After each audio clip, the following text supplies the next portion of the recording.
always looking for great breakfast ideas that are not only tasty, but they will keep you satiated and full until your next meal. Andrea Bucket has us covered this morning with 4 easy-to-do, quick, delicious, nutritious breakfast recipes. Good morning, Andrea. How are you? Good morning, guys. How's it going? I want all the stuff. Yeah, you have this. some incredible twists on breakfast here, Andrea. Let's dive right into it because time is sometimes not our friend. And you got 4 here. I want to get to all of them. You have a great twist on pancakes. Please explain. Yeah, so I'm a real fan of savory breakfast. It's sort of my favorite breakfast to have. So we have these cottage cheese pancakes made with local Ontario dairy, of course.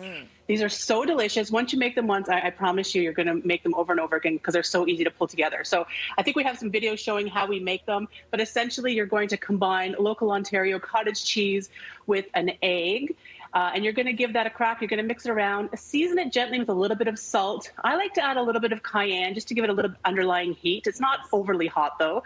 You're going to mix that up, and then you're going to add a couple tablespoons of flour and a teaspoon of baking soda, which is going to give it some nice lift. Once you stir that up, I'm going to add some green onions. So you could do green onions, you could do chives, whatever you like. Melt some butter in a cast iron pan. You could also use nonstick for this, and then dollop your pancake mixture right in there. Of course, you have to wait till they're golden brown, so you want to see those little bubbles on top, and then give them a flip. So really easy to bring together, and you come up, that recipe makes 1, but you could double it or triple it. And then I like to serve it with a red pepper jelly, so completely different. You could also drizzle it with some sour cream if you like. Quick tip, when you're buying your dairy in the store, always look for that little blue cow. So we're supporting our farmers. I always like to support our farmers. I'm jelly that we can't eat any right now because that's a high-protein, delicious-looking pancake, and you never know what to do with cottage cheese, so that's a great way to hide it in there. The plant-based Power Bowl. Yes, please. Okay. So this is plant-based. This is a reason that you want to make extra the night before. So I'm always encouraging people to make extra grains, roast some extra sweet potatoes, whatever you're cooking. You're going to use leftovers to create this beautiful bowl. So you could use quinoa, you could use brown rice, then a little bit of leftover veggies. I've got roasted sweet potatoes here, some red peppers. Then I've added some plant-based sausage. You could obviously, I heard you earlier, Sid, you could use some turkey sausage if you like that on there. Nice. And then you can garnish it with a little bit of yogurt or a little sauce just to make everything taste that much more delicious. But you've got your protein, you've got your fiber, and it's a great mix. I want to gobble that up. Let's go to a sandwich. And now I've had plenty of breakfast sandwiches in my day, same as you. But I've never had a blackberry and almond butter sandwich. What do we expect here, other than almonds and blackberries?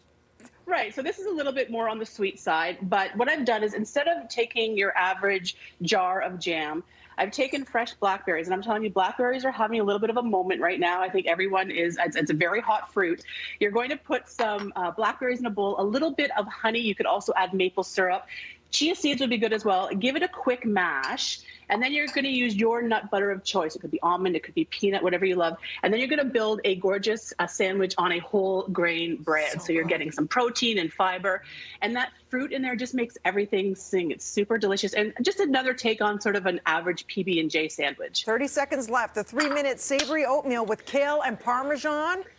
Yes. Okay. So this is easy. You can use these little packets of oatmeal, and if you're going out to the office or something, you can put it in a container, and then add some frozen veg. You can add kale. You can add peas. The key here, Dina, is a little bit of Parmigiano Reggiano, of course, right? Allora. A little bit of butter. And there you have it, a delicious savory oatmeal. You could do it in 3 minutes. Oh, wow. I'd eat that morning, lunch, dinner, and everything in between. That's delicious. At Andrea Bucket Cooks on Instagram. Check her out. Andrea, great seeing you again. Have a great weekend. We'll talk soon. Take care.